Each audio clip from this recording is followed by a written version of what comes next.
All right, Carney, let's stop with the slogans and get into the brass tacks. I've been reading the actual text of this Online Harms Act, or Bill C-63, and I think Canadians need a plain English translation before they're too scared to even post a picture of their breakfast. You and Minister Ananda Sangari keep saying, don't worry, but when the government starts talking about lawful access and digital safety commissions, my overreach alarm starts screaming. Earl, please, it is Prime Minister Carney. The legislation is a multi-pillar framework designed to protect children from exploitation and curb the rise of extreme content. It is not a censorship regime. We are upholding the charter while modernizing the digital town square.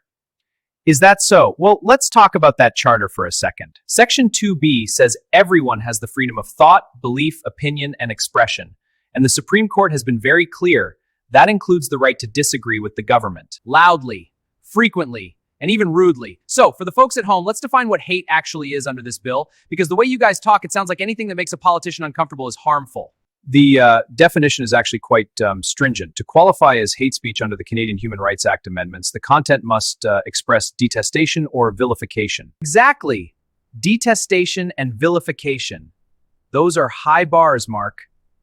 The bill itself says, and I want people to hear this, that speech is not hate speech just because it expresses disdain or dislike, or because it discredits, humiliates, hurts, or offends. Do you hear that, Canada? You are legally allowed to dislike this government. You are allowed to disdain their policies. You are allowed to humiliate them with a meme or offend them with a critique of the budget. That is your charter right, and this bill, on paper anyway, isn't supposed to touch that. That is correct. The threshold of abhorrence is meant to target the deepest extremes. We aren't interested in your political frustrations. Then why does it feel like you're trying to build a fear factory? You're setting up a digital safety commission that can investigate people based on anonymous complaints. You're talking about $50,000 fines for individuals. When you put a price tag that big on detestation, a regular guy's going to think twice before he says anything about the government, just in case some commission decides his dislike crossed the line into vilification. It's censorship by chilling effect, Mark. You don't have to ban the speech if you make the speaker too scared to open their mouth.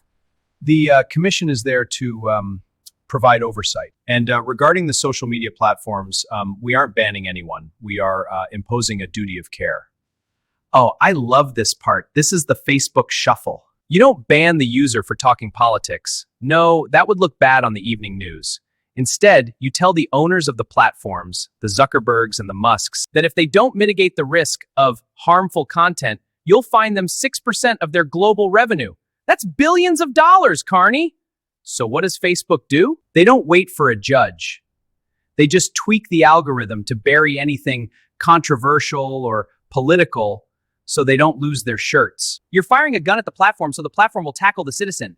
It's control by proxy. You get to say, hey, it wasn't us. Facebook decided to shadow ban you, while you're the one holding the $25 million fine over their head. It is Prime Minister Carney.